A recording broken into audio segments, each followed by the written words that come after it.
Pengeluar dan peruncit barang kemas emas bersepadu mencatat prestasi kukuh pada suku ketiga berakhir 30 September 2025, dipacu oleh harga emas yang lebih tinggi serta margin yang lebih kukuh.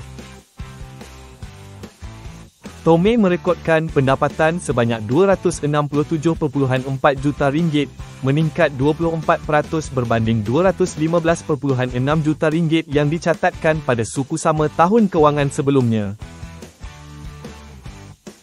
Keuntungan sebelum cukai melonjak 342.7%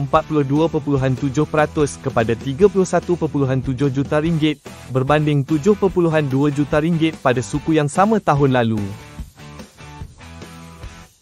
Keuntungan selepas cukai turut meningkat ketara kepada RM23.3 juta, lebih 3 kali ganda berbanding RM7.0 juta yang direkodkan setahun lalu.